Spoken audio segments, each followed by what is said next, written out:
Hello children, for class 12th short story का last lesson the lost child. ये short story का एक आखिरी लेसन रह गया है, इसको भी समाप्त कर देते हैं तो शॉर्ट स्टोरी से छुटकारा मिल जाएगा। द लॉस्ट चाइल्ड, ये खोया हुआ बच्चा। और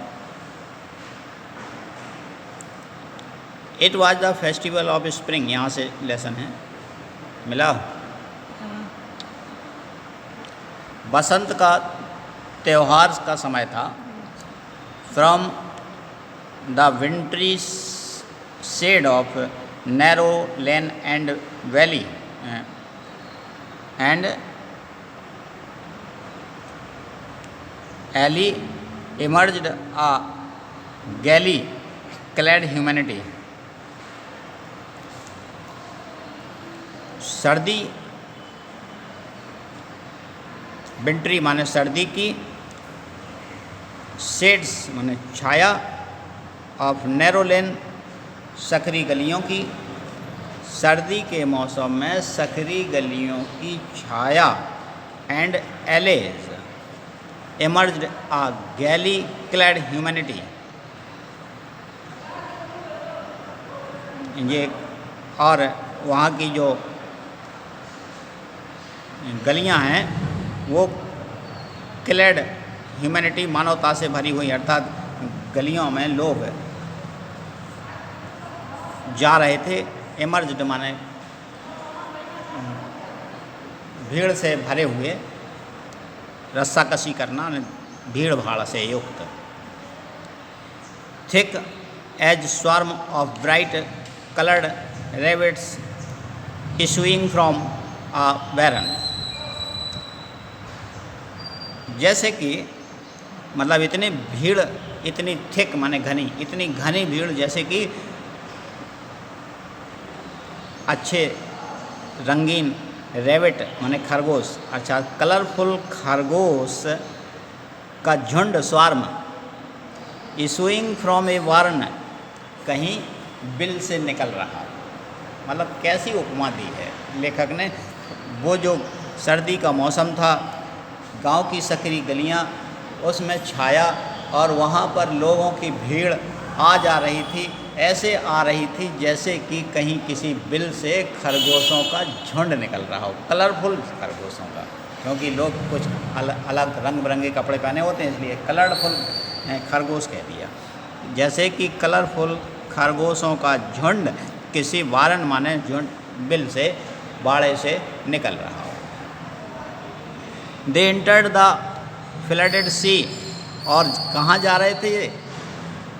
जैसे कि एक समुद्र में घुसते जा रहे हों। फ्लडेड सी माने बाढ़ युक्त समुद्र, ऑफ स्पार्कलिंग सिल्वर सनशाइन, जो कि चमकदार सफ़ेद धूप में, चमकदार सफ़ेद धूप के समुद्र में ये लोग घुसते जा रहे थे। आउटसाइड द सिटी गेट, शहर के बाहर गेट जो था उसमें से होते हुए ये एक समुद्र में घुस रहे थे। कहने का मतलब ये था कि एक बाहर कहीं मेला लगा हुआ था बाहर कहीं मेला लगा हुआ था, और मेले में चूँकि ऊपर सफ़ेद तंबू तान दिए जाते हैं तो वो चमकदार शाइनिंग समुद्र कह दिया गया उसको, और जो भीड़ जा रही थी उसी मेले में घुसती जा रही थी, इसलिए उसको ये कह दिया कि ये भीड़ पूरी जो है, ये खरगोश एक चमकदार मेले में अर्थात सागर में घुसते जा रहे थे। And spread towards the fair, मेले की तरफ ये लोग एक मेले में जाके इकट्ठा हो रहे थे, यानी मेले देखने के लिए सब भीड़ जा रही थी। Some walked, some rode on horses, कुछ पैदल जा रहे थे, सम घोड़े पर चढ़, कुछ लोग घोड़े पर चढ़ के जा रहे थे। अदर्स सेट, कुछ लोग being carried in bamboo and bullock carts, कुछ लोग बैलगाड़ी में बैठे हुए थे और कुछ लोग पालकी में जा रहे थे। कह रहे सेड बीइंग कैरीड इन बम्बू, यानी बांस में जो अर्थात बांस के में पालकी होती है, इसलिए पालकी कह दिया। वन लिटिल बॉय रैन बिटवीन हिज पेरेंट्स लेग। अब ये आया लिटिल बॉय की बात। एक छोटा सा लड़का ये दौड़ रहा था अपने पेरेंट्स के पैरों के बीच में, अर्थात माता पिता के बीच में चल रहा था वो। Brimming over with life and laughter, कह रहा है गूंज रही थी जो आवाज़ हंसी जैसी, लाई एंड लाफर मतलब तेज हंसी की गूंज, जो अर्थात जिस शोरगुल के बीच में अपने माता पिता के बीच में वो चल रहा था। The joyous morning gave greeting and unashamed invitation, कह रहा है ये जॉयस मॉर्निंग अर्थात आनंददायक सुबह, ये आनंददायक सुबह गेव ग्रीटिंग मतलब ललचा रही थी एंड अनसेम्ड इन्विटेशन, और उसको निमंत्रण दे रही थी to all to come away into the field, सभी लोग मैदान में आओ। यानी कहने का मतलब सुबह इतनी अच्छी थी कि सभी लोग मैदान में जाने के लिए बेबस हो रहे थे। यानी ये सुबह सबको निमंत्रण दे रही थी कि सब लोग जाओ मेला देखो। मौसम अच्छा था, full of flowers and songs, और ये खेत भरे हुए थे फूलों से, एंड सॉन्ग्स और गीतों से। ये गीत फ्लावर और गीतों से भरे हुए थे। गीतों से इसलिए भरे हुए थे क्योंकि फूलों के ऊपर भंवरे मंडराते हैं, तितलियाँ मंडराती हैं, इसलिए वो गुनगुना रही थी। तो इस पैराग्राफ में आपको केवल ये बताया गया था कि बसंत का मौसम था, लोग मेला देखने के लिए गांव की गलियों से होकर के जा रहे थे। गलियां खचाखच भीड़ से भरी हुई थी, और वो गलियों से निकल कर के शहर के बाहर गेट के होते हुए मैदान में मेला था, उसमें मेले में घुस रहे थे। उनके एक छोटा लड़का एक माता पिता के बीच में जो है इस आवाज़ से प्रभावित होकर के इधर उधर देखता हुआ चल रहा था। और अब यहाँ से come child come called his parent as he lagged behind, वह बच्चा माता पिता के साथ साथ चल रहा था, इधर उधर आवाज़ें सुनता था, वस्तुओं को देखता था, तो वो देखते हुए थोड़ा पीछे रह जाता था। कभी कभी पीछे रह जाता था तो माता पिता उसे बुलाते थे, कम चाइल्ड कम, अरे आ जाओ बच्चे आओ आओ। कॉल्ड हिज पेरेंट्स, उसके पेरेंट्स बुलाते थे उसको। एज ही लेग्ड बिहाइंड, जब वह पीछे रह जाता था। जब वह पीछे रह जाता था तो माता पिता उसे बुलाते थे, अरे बेटा आ जाओ। Arrested by the toys in the shop and lined the way, गलियों में दुकानें लगी हुई थी, गलियों में दुकानें लगी हुई थी, और दुकानों में वो खिलौने को देख करके देखने लगता था खिलौनों को, और पीछे रह जाता था। तब उसके माता पिता उसे बुलाते थे, अरे बेटा आओ जल्दी आ जाओ। ही हरीड टुवर्ड हिज पेरेंट्स, और वह दौड़ करके अपने पेरेंट्स के बाद फिर आ जाता था। यानी कितना सुंदर दृश्य है ये कि बच्चे, एक बच्चा है जो कि दुकानों पर आकर्षित होकर के और पीछे रह जाता है, तो उसके माता पिता उसे बुलाते हैं। His feet obedient to their call, और उसके पैर, छोटे छोटे पैर जो हैं उस कॉल माने एक माता पिता की बुलाने की आवाज़ का आज्ञा का पालन करते हैं। यानी उसके पैर माता पिता की आज्ञा का पालन करते हैं। कहने का मतलब कि जैसे ही माता पिता बुलाते हैं वह तुरंत पहुंचता है। आप लोग क्या इतने आज्ञाकारी हो माता पिता के? अब नहीं हो, छोटे में होते हैं बच्चे। His eyes still lingering on the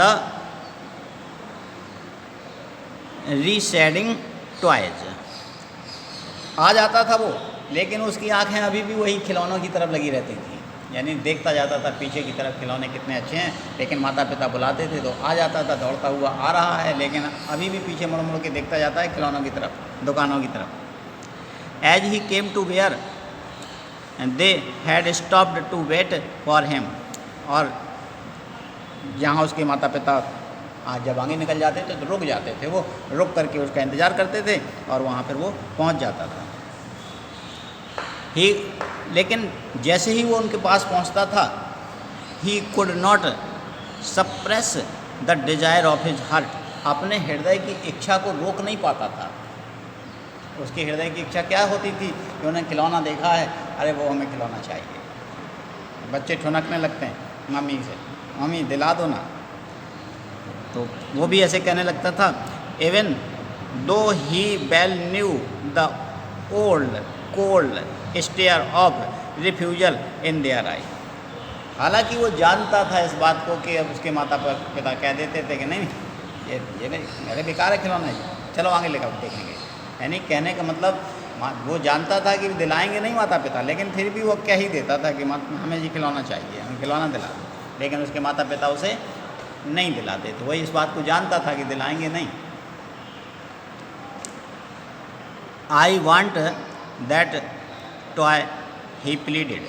वह गिड़गड़ाता था। प्लीडेड माने होता है रिक्वेस्ट करना। वह बहुत तेज़ प्रार्थना करता था कि मुझे ये खिलौना चाहिए। आई वांट दैट, मुझे तो यही चाहिए, ऐसे कहता था।